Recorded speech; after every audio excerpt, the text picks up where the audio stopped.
जोहार छठवा झारखंड विधानसभा के बजट सत्र के आज 13वां कार्य दिवस समाप्त भेलै। पहला पहर में लोक महत्व के प्रत्यक्ष विषय जैसे प्रश्नकाल, शून्यकाल और ध्यानाकर्षण के सूचनाओं के लियल गेलै। दोसर पहर आज जल संसाधन विभाग, विधि विभाग और विधानसभा के अनुदान मांगों पर वाद विवाद और सरकार के उत्तर और मतदान भेलै। प्रश्नकाल के तहत आज प्रश्न वर्ग 3 में चुनल विभागों माने पथ निर्माण विभाग, पेयजल और स्वच्छता विभाग, ग्रामीण कार्य विभाग, ग्रामीण विकास विभाग, पंचायती राज विभाग, नगर विकास और आवास विभाग, भवन निर्माण विभाग और परिवहन विभाग से संबंधित प्रश्न पूछल गेलै। अल्प सूचित प्रश्नों के तहत गोट 6 प्रश्न और तारांकित प्रश्नों के तहत गोट 74 प्रश्न आज सूचीबद्ध रहे, जकर में से गोट 6 प्रश्न सदन में दियल गेलै। तो अभी यहाँ पे जो है आपका ये जहाँ पे ब्रिज बन रहा है हमारा ओवर ब्रिज रांची में, वहीं पे 15 से 16 एकड़ आपका जमीन है। 15 से 16 एकड़ जमीन है, आज अतिक्रमण है। निगम का कोई वहाँ पे वहाँ कोई कार्रवाई ही नहीं है। तो क्या वैसे जमीन आप छोड़ते चले जाएंगे? उसी प्रकार से आपके पास में धनबाद में भी है, पलामू में भी है, दुमका में भी है, जमशेदपुर में भी है। तो महोदय सिर्फ हमको नुकसान हो रहा है, इसको लेकर के हम अगर उसका परिवहन का गठन नहीं करेंगे, ये तो महोदय मुझे लगता है कि अनुचित। ऐसा मामला जो बता रहे हैं कि हर जगह परिवहन निगम का अपना एक प्रॉपर्टी है, जमीन है, ये सब चीज़ों का गलत तरीके से कोई इस्तेमाल कर रहा है या उसका आनंद हो रहा है। मैं इसको दिखवा लेता हूँ कि परिवहन विभाग के कितने डिपो हैं और सारी चीज़ें हैं। झारखंड का सबसे कह सकते हैं कि पर्यटन के क्षेत्र में पतरातू बहुत बड़ा नंबर 1 में आता है, तो उसी से संबंधित ये सड़क था। तो इसी वित्त वर्ष में हम आग्रह पूर्वक आश्वासन चाहते हैं मंत्री जी से कि इसी वित्त वर्ष में उसको कर दिया जाए। वर्तमान में यह पथ ग्रामीण कार्य विभाग के अधीनस्थ है। इस पथ के अपग्रेडेशन का प्रस्ताव माननीय मंत्री की तरफ से आया है, माननीय सदस्य की तरफ से आया है। मैं उनको आश्वस्त करता हूं कि ट्रैफिक सेंसर्स हम लोग करा लेते हैं।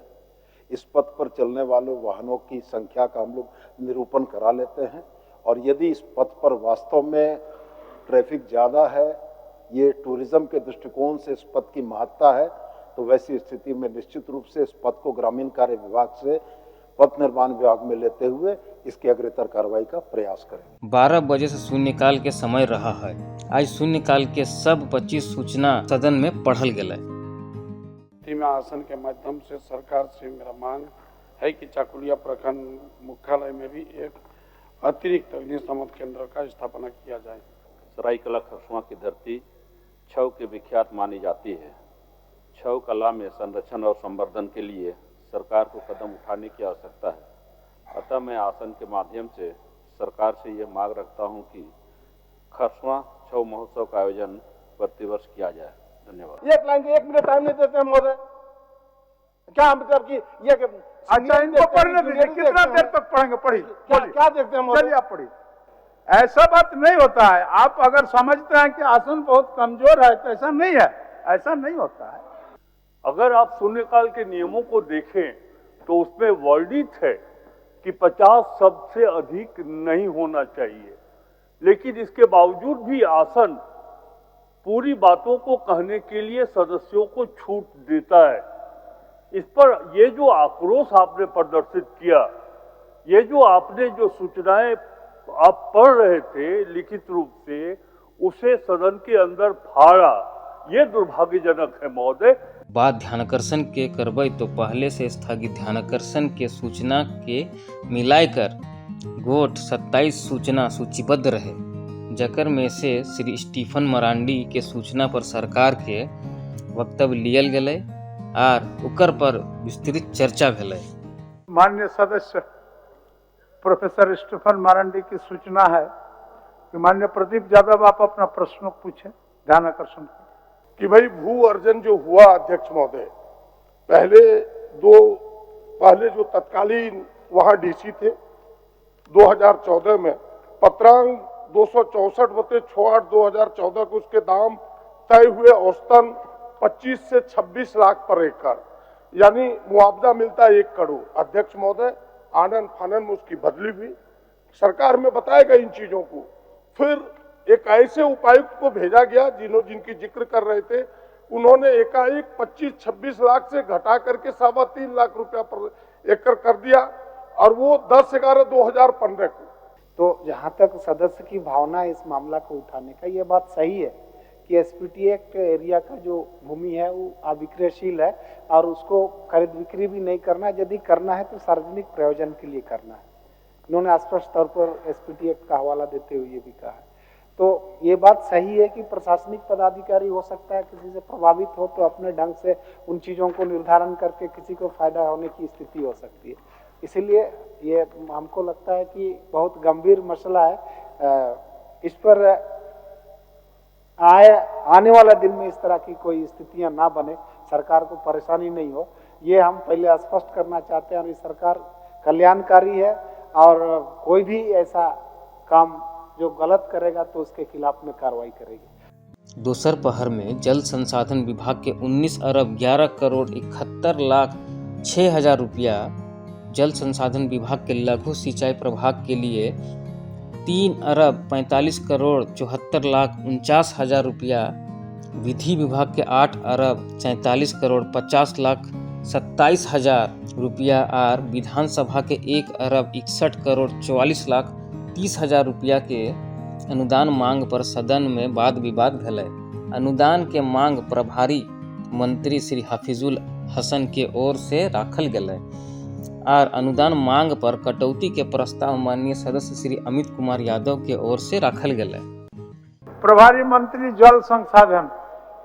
अध्यक्ष महोदय, मैं प्रस्ताव करता हूं कि जल संसाधन विभाग के संबंध में 31 मार्च 2026 को समाप्त होने वाली वर्ष के भीतर भुगतान के दौरान जो व्यय होगा उसकी पूर्ति के लिए 19 अरब 11 करोड़ 71 लाख 6 हजार रुपया से अनधिक राशि प्रदान की जाए। यह प्रस्ताव राज्यपाल की सिफारिश पर किया गया है। माननीय सदस्य श्री अमित कुमार यादव अपना कटौती प्रस्ताव प्रस्तुत करें। अध्यक्ष महोदय, मैं इस शीर्षक की मांग 10 रुपए से घटाने की मांग करता हूं। अनुदान मांग पर चर्चा में पक्ष और विपक्ष के ओर से माननीय सदस्य श्री अमित कुमार यादव, श्री सुखराम उरांव, श्रीमती रागिनी सिंह, श्री राजेश कच्छप, श्री संजय कुमार सिंह यादव, श्री जनार्दन पासवान, श्री निर्मल महतो, श्री जयराम कुमार महतो, श्री मंगल कालिंदी, श्री उदय शंकर सिंह, श्री राज सिन्हा और श्री नमन विक्सल कोनगाड़ी लियल थी। हमारा कहना है अध्यक्ष महोदय, एक ही बात लास्ट में अध्यक्ष महोदय, कि जब तक किसान मजबूत नहीं होगा अध्यक्ष महोदय, जब तक युवा मजबूत नहीं होगा अध्यक्ष महोदय, तब तक आप राज्य को दृढ़ संकल्पित होकर के आप चाहिए कि मेरा राज्य अग्रसर हो, राज्य विकसित हो, ये कभी नहीं हो सकता अध्यक्ष महोदय। इसलिए अगर किसानों को सबल और मजबूत करना है तो उनके किसानों को खेतों तक पानी पहुंचाने का काम सरकार करे।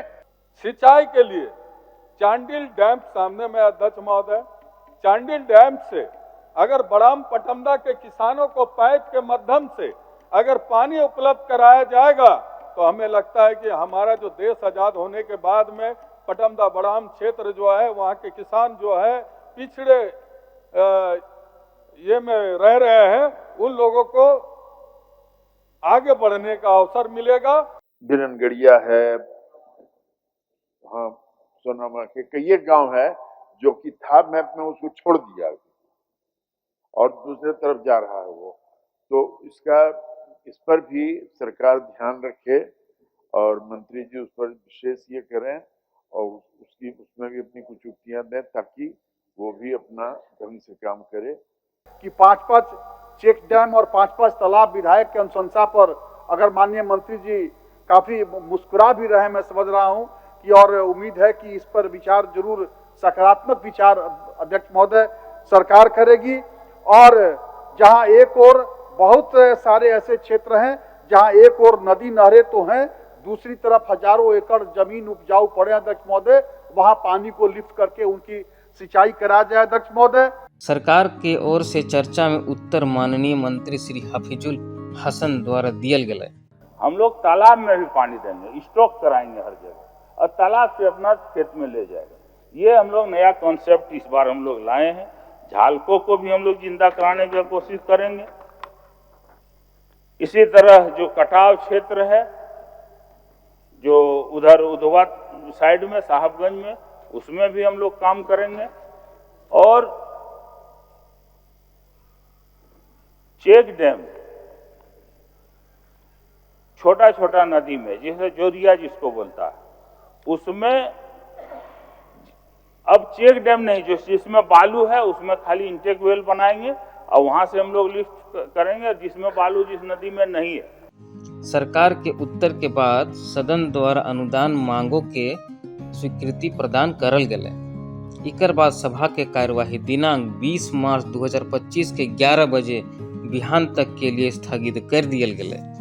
31 मार्च 2026 को समाप्त होने वाले वर्ष के भीतर भुगतान के दौरान जो व्यय होगा उसके पूर्ति के लिए 19 अरब 11 करोड़ 71 लाख 6,000 रुपये से अनधिक राशि प्रदान की जाए।